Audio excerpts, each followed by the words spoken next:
ನನ್ನ ಹೆಸರು ಚಾರ್ಲಿ. ನಾನು 9ನೇ ತರಗತಿಯಲ್ಲಿ ಓದುತ್ತಿದ್ದೇನೆ. ಅಧ್ಯಾಯವನ್ನು ಸ್ವಾತಂತ್ರ್ಯ ನಂತರದ ಭಾರತದಲ್ಲಿ ದೈಹಿಕ ಶಿಕ್ಷಣದ ಬೆಳವಣಿಗೆ ನಮ್ಮ ತರಗತಿಯ ಶಿಕ್ಷಕರು ಬೋಧಿಸಿದರು. ಹಾಗೆಯೇ ದೈಹಿಕ ಶಿಕ್ಷಣದ ಬೆಳವಣಿಗೆಯ ನಾವು ಕೆಲವೊಂದು ಅಂಶಗಳನ್ನು ಹೇಳುತ್ತೇವೆ. ಈ ಅಧ್ಯಾಯದಲ್ಲಿ ಕೆಳಗಿನ ಅಂಶಗಳನ್ನು ತಿಳಿದಿದ್ದೇವೆ. ಸ್ವಾತಂತ್ರ್ಯ ನಂತರದ ಭಾರತದಲ್ಲಿ ದೈಹಿಕ ಶಿಕ್ಷಣದ ಬೆಳವಣಿಗೆ, ದೈಹಿಕ ಶಿಕ್ಷಣದ ಅಭಿವೃದ್ಧಿಗಾಗಿ ವಿವಿಧ ಸಮಿತಿಗಳ ನೇಮಕ, ವಿವಿಧ ಸಮಿತಿಗಳ ನೀಡಿದ ಶಿಫಾರಸುಗಳು ಮತ್ತು ಅನುಷ್ಠಾನ. ದೈಹಿಕ ಶಿಕ್ಷಣದ ಬೆಳವಣಿಗೆಯು ಭಾರತದಲ್ಲಿ ತನ್ನದೇ ಆದ ಇತಿಹಾಸವನ್ನು ಹೊಂದಿದೆ. ಸ್ವಾತಂತ್ರ್ಯ ಪೂರ್ವ ಹಾಗೂ ಸ್ವಾತಂತ್ರ್ಯ ನಂತರ ನಡೆದು ಬಂದಂತಹ ಹಿನ್ನೆಲೆಯನ್ನು ತಿಳಿದುಕೊಳ್ಳೋಣ. ಸ್ವಾತಂತ್ರ್ಯ ಪೂರ್ವದಲ್ಲಿ ಲಾರ್ಡ್ ಮೆಕಾಲೆಯವರ ಶೈಕ್ಷಣಿಕ ಧೋರಣೆಯ ಪರಿಣಾಮವಾಗಿ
ರಚಿಸಿತು.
ಕೇಂದ್ರ ಸರ್ಕಾರವು ಸೆಂಟ್ರಲ್ ಅಡ್ವೈಸರಿ ಬೋರ್ಡ್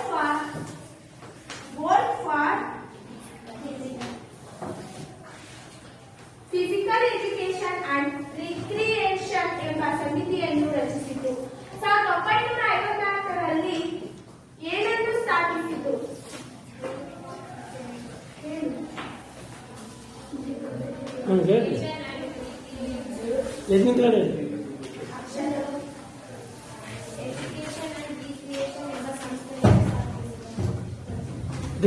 ರಿಕ್ರಿಯೇಷನ್ ಅಂದ್ರೆ ಏನು?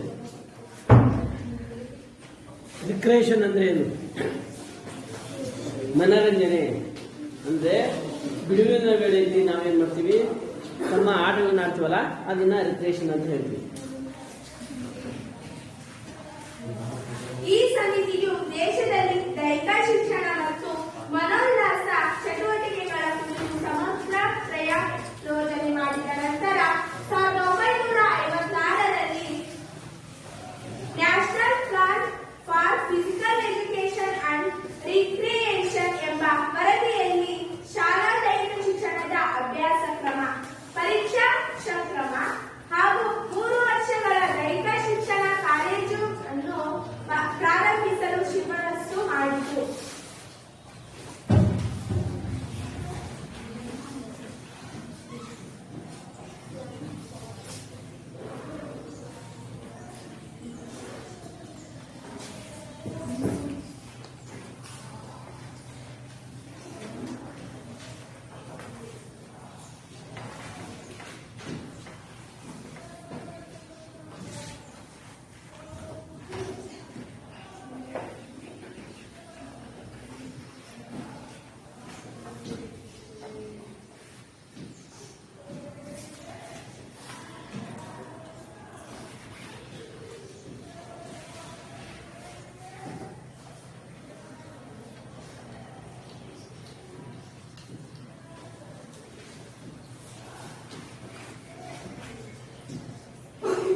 ಮಹಾವಿದ್ಯಾಲಯವನ್ನು ಸ್ಥಾಪಿಸಿತು. ನಂತರ ಎಲ್ಲಾ ರಾಜ್ಯಗಳಲ್ಲಿ 1 ವರ್ಷದ ದೈಹಿಕ ಶಿಕ್ಷಣ ಶಿಕ್ಷಕರ ತರಬೇತಿ ಕೇಂದ್ರಗಳನ್ನು ಪ್ರಾರಂಭಿಸಲಾಯಿತು. ಈ ಮಧ್ಯದಲ್ಲಿ central advisory board for physical education and recreation national physical efficiency drive NPED ಎಂಬ ದೈಹಿಕ ಅರ್ಹತಾ ಪರೀಕ್ಷೆಯ ಯೋಜನೆಯನ್ನು ಸಿದ್ಧಪಡಿಸಿ 1959-60ರಲ್ಲಿ ಕಾರ್ಯಗತಗೊಳಿಸಿತು. 1953ರಲ್ಲಿ ಪ್ರಾರಂಭಿಸಲಾಗಿದ್ದ ರಾಜಕುಮಾರಿ ಅಮೃತ್ ಕೌರ್ ಕ್ರೀಡಾ ಕೋಚಿಂಗ್ ಯೋಜನೆಯನ್ನು ಇದರ ಶಿಫಾರಸಿನ ಪರಿಣಾಮವಾಗಿ 1961ರಲ್ಲಿ ಬದಲಾಯಿಸಿ national institute of sports NIS ಪಾಟಿಯಾಲದಲ್ಲಿ ಪ್ರಾರಂಭಿಸಲಾಯಿತು. ತಡಿ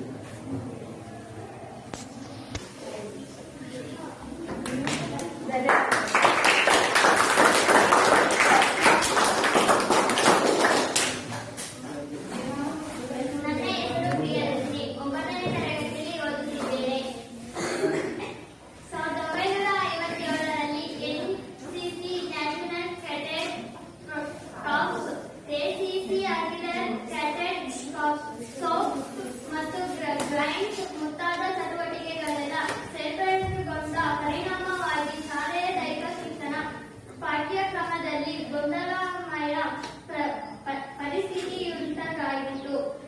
ಈ ಗೊಂದಲವನ್ನು ಸರಿಪಡಿಸಲು 1959ರಲ್ಲಿ ಶ್ರೀ ಹೃದಯನಾಥ ಕುಂಜ್ರ ಸಮಿತಿಯನ್ನು ನೇಮಿಸಲಾಯಿತು. ಈ ಸಮಿತಿಯು 1963ರಲ್ಲಿ ವರದಿಯನ್ನು ಸಲ್ಲಿಸಿತು. ಈ ಸಮಿತಿಯ ಶಿಫಾರಸಿನ ಮೇರೆಗೆ ಪಠ್ಯಕ್ರಮವನ್ನು ಪುನರ್ರೂಪಿಸಲಾಯಿತು. ಈ ಪಾಠ್ಯಕ್ರಮವನ್ನು NSC ಎನ್ನಲಾಯಿತು ಮತ್ತು NDS ನಂತೆ ದೇಶದ ಎಲ್ಲ ಶಾಲೆಗಳಲ್ಲಿ 1965-66ರಿಂದ ಕಡ್ಡಾಯವಾಯಿತು. ಆದರೆ ಇದರಲ್ಲಿ ಕ್ರೀಡೆಗಳಿಗೆ ಆದ್ಯತೆ ಇಲ್ಲದೆ ಇರುವುದು ಸ್ಪಷ್ಟವಾಗಿರುತ್ತದೆ. 1967ರಲ್ಲಿ ದೇಶದಲ್ಲಿಯ ದೈಹಿಕ ಶಿಕ್ಷಣ ಮತ್ತು ಕ್ರೀಡೆಗಳಲ್ಲಿ ಸಮನ್ವಯತೆಯನ್ನು ತರುವುದಕ್ಕಾಗಿ ಡಾ. ದೇಶ್ಮುಖ್ ಇವರ ಅಧ್ಯಕ್ಷತೆಯಲ್ಲಿ ಸಮಿತಿಯೊಂದನ್ನು ನೇಮಿಸಲಾಯಿತು. ಈ ಸಮಿತಿಯ ಎಲ್ಲ ಶಾಲೆ ಕಾಲೇಜುಗಳಲ್ಲಿ ಮತ್ತು ವಿಶ್ವವಿದ್ಯಾಲಯಗಳಲ್ಲಿ ದೈಹಿಕ ಶಿಕ್ಷಣಕ್ಕೆ ಆದ್ಯತೆ ಕೊಟ್ಟು ಯೋಗ್ಯ ಪ್ರಗತಿಯಾಗಬೇಕು ಮತ್ತು ದೈಹಿಕ ಶಿಕ್ಷಣ ಕಾರ್ಯಕ್ರಮದಲ್ಲಿ ಯೋಗಾಸನ ಮತ್ತು ಪ್ರಾಣಾಯಾಮಗಳನ್ನು ಸಮವೇತ ಮಾಡಬೇಕು ಎಂಬ ಮುಖ್ಯ ಶಿಫಾರಸನ್ನು ಮಾಡಿತು. 1992ರಲ್ಲಿ ಕೇಂದ್ರ ಸರ್ಕಾರವು ಹೊಸ ರಾಷ್ಟ್ರೀಯ ಶಿಕ್ಷಣ ನೀತಿಯಲ್ಲಿ ದೈಹಿಕ ಶಿಕ್ಷಣವನ್ನು ಸಮಗ್ರ ಶಿಕ್ಷಣದ ಅವಿಭಾಜ್ಯ ಭಾಗವೆಂದು ಸಮರ್ಥಿಸಿದ ನಂತರ 1993ರಲ್ಲಿ ಯೋಗವನ್ನೊಳಗೊಂಡಂತೆ ಕ್ರೀಡೆ ಮತ್ತು ದೈಹಿಕ ಶಿಕ್ಷಣವನ್ನು ಶಾಲೆಯ ಎಲ್ಲ ಹಂತಗಳಲ್ಲಿ ಕಲಿಕಾ ಪ್ರಕ್ರಿಯೆಯ ಅವಿಭಾಜ್ಯ ಅಂಗವನ್ನಾಗಿ ಮಾಡಲು ಕ್ರಮ ತೆಗೆದುಕೊಳ್ಳಲಾಯಿತು. ಶಿಕ್ಷಕರು ಹಾಗೂ ವಿದ್ಯಾರ್ಥಿಗಳು ದೈಹಿಕ ಶಿಕ್ಷಣ ಮತ್ತು ಕ್ರೀಡೆಗಳಲ್ಲಿ ಆಸಕ್ತಿ ವಹಿಸುವಂತೆ ಮಾಡಲು ಮತ್ತು ಕೊನೆಯದಾಗಿ ಶಾಲಾ ಕಾಲೇಜುಗಳಲ್ಲಿ ಕಡಿಮೆ ವೆಚ್ಚದ ದೈಹಿಕ ಶಿಕ್ಷಣ ಕ್ರೀಡಾ ಸವಲತ್ತುಗಳನ್ನು ಅಭಿವೃದ್ಧಿಪಡಿಸಲು ತೆಗೆದುಕೊಳ್ಳಬೇಕಾದ ಕ್ರಮಗಳನ್ನು ಸೂಚಿಸಲು ಶ್ರೀ KP ಸಿಂಗ್ದೇವ್ ಇವರ ನೇತೃತ್ವದಲ್ಲಿ ಸಮಿತಿಯನ್ನು ರಚಿಸಿತು. ಈ ಸಮಿತಿಯು ಶಿಕ್ಷಣದ ಇಂದಿನ ಸಮಿತಿಗಳ ಅಭಿಪ್ರಾಯಗಳನ್ನೇ ಪುನರುಚ್ಚರಿಸುವುದರೊಂದಿಗೆ 16 ಸಲಹೆಗಳನ್ನು ಮಾಡಿತು. ಅವುಗಳಲ್ಲಿ ಮುಖ್ಯವಾದಗಳೆಂದರೆ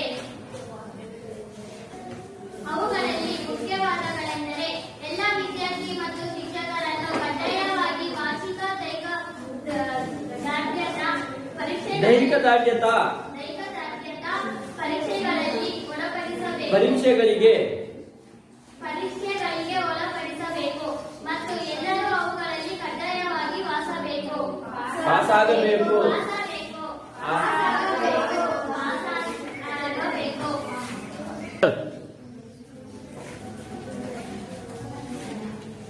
ಎಲ್ಲ ವಿದ್ಯಾರ್ಥಿ ಮತ್ತು ಶಿಕ್ಷಕರನ್ನು ಕಡ್ಡಾಯವಾಗಿ ವಾರ್ಷಿಕ ದೈಹಿಕ ದರ್ಜದ ಪರೀಕ್ಷೆಗಳಿಗೆ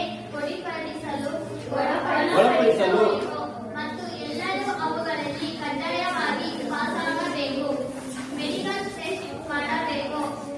ಶಾಲೆಗಳಲ್ಲಿ ದೈಹಿಕ ಶಿಕ್ಷಣ ಮತ್ತು ಕ್ರೀಡೆಗಾಗಿ ಪ್ರತಿದಿನ 40 ನಿಮಿಷಗಳ ಅವಧಿಯನ್ನು ತರಬೇತಿ ಹೊಂದಿದ ದೈಹಿಕ ಶಿಕ್ಷಕರ ನೇತೃತ್ವದಲ್ಲಿ ಒದಗಿಸಬೇಕು. ಶಾಲೆಗಳಲ್ಲಿ ದೈಹಿಕ ಶಿಕ್ಷಣ ಒಂದೊಂದು ಅವಧಿಯಲ್ಲಿ 40 ನಿಮಿಷಗಳ ಅವಧಿಯನ್ನು ತರಬೇತಿ ನೀಡಬೇಕು.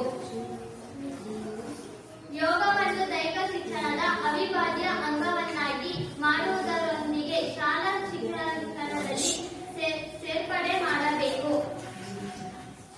ಸ್ಪರ್ಧಾತ್ಮಕ ಕ್ರೀಡೆಗಳಲ್ಲಿ ಭಾಗವಹಿಸುವ ವಿದ್ಯಾರ್ಥಿಗಳಿಗೆ ರಜೆಯನ್ನು ಕೊಡಬೇಕು ಮತ್ತು ಪರ್ಯಾಯ ಪರೀಕ್ಷೆಗಳ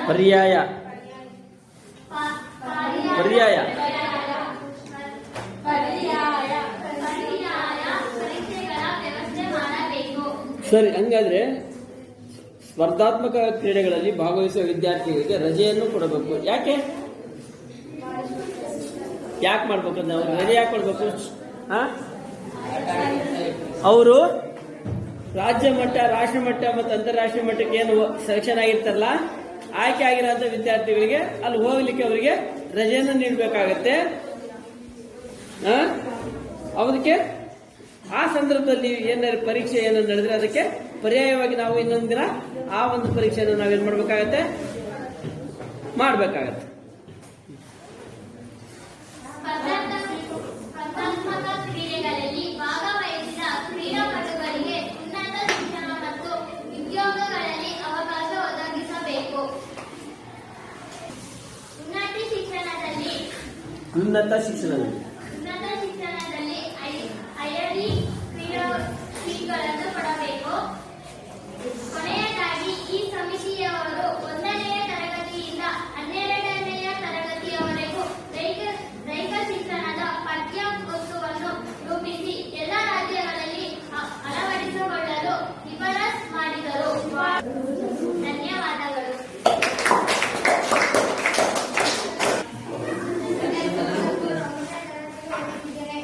ಕೊನೆಯದಾಗಿ ತರಗತಿಯಿಂದ 12ನೇ ತರಗತಿವರೆಗೆ ದೈಹಿಕ ಶಿಕ್ಷಣದ ಪಠ್ಯಪುಸ್ತಕವನ್ನು ರೂಪಿಸಿ ಎಲ್ಲ ರಾಜ್ಯಗಳನ್ನು ಅಳವಡಿಸಿಕೊಳ್ಳಲು ಶಿಫಾರಸು ಮಾಡಿದರು. 2001-2 ರಲ್ಲಿ ಕೆಪಿ ಸಿಂಗ್ದೇವ್ ಸಮಿತಿಯ ಶಿಫಾರಸುಗಳನ್ನು ಮತ್ತು ಕರ್ನಾಟಕ ರಾಜ್ಯದಲ್ಲಿ ಆಗಿನ ಸ್ಥಿತಿಗತಿಗಳನ್ನು ಕುಲಂಕುಷವಾಗಿ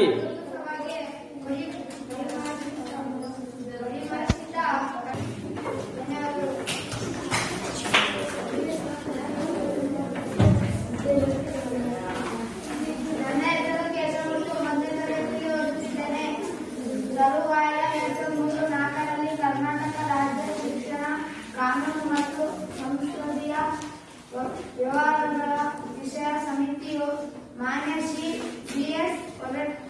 ಹೊರಟ್ಟಿಯವರ ಅಧ್ಯಕ್ಷತೆಯಲ್ಲಿ ಶ್ರೀ ಬಿ.ಟಿ. ಪೆಮ್ಮಯ್ಯ ಸಮಿತಿಯ ಶಿಫಾರಸುಗಳನ್ನು ಆಧಾರವಾಗಿಟ್ಟುಕೊಂಡು ದೈಹಿಕ ಶಿಕ್ಷಣವನ್ನು ಶಾಲಾ ಕಾಲೇಜುಗಳಲ್ಲಿ ಕಡ್ಡಾಯ ವಿಷಯವನ್ನಾಗಿ ಮಾಡಲು ಶಿಫಾರಸು ಮಾಡಿತು. ಸಾರ್ವಜನಿಕ ಶಿಕ್ಷಣ ಇಲಾಖೆಯ ಸಂಪೂರ್ಣ ವರದಿಯನ್ನು ಕರ್ನಾಟಕ ಸರ್ಕಾರದ ಪ್ರಾಥಮಿಕ ಹಾಗೂ ಪ್ರೌಢ ಶಿಕ್ಷಣ ಸಚಿವರಾದ ಶ್ರೀ ಬಸವರಾಜ ಹೊರಟ್ಟಿಯವರ ಆಶಯದಂತ ಕರ್ನಾಟಕ ಸರ್ಕಾರವು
ತಂದ ಮೊಟ್ಟ ಮೊದಲ ರಾಜ್ಯ ಎಂಬ ಹೆಗ್ಗಳಿಕೆಗೆ ರಾಜ್ಯ.